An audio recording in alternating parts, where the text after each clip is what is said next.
আজকে বাড়ির সামনে দেখতে পেলাম এত বড় সাইজের একটা মাছওয়ালা সাপ। তো এটাকে সর্ষে বোড়ার নামেও জানা যায়।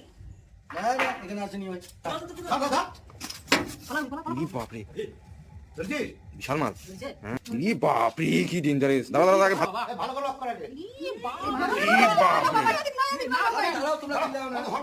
আসো আসো আসো আসো।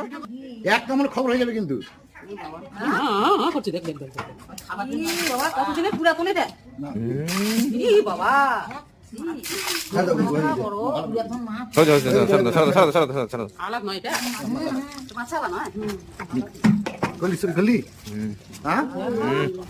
আচ্ছা দাঁড়া ওদিকে যাবো আমি আটকাবো না না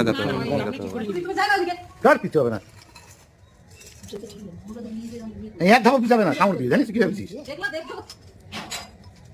দেখেছিস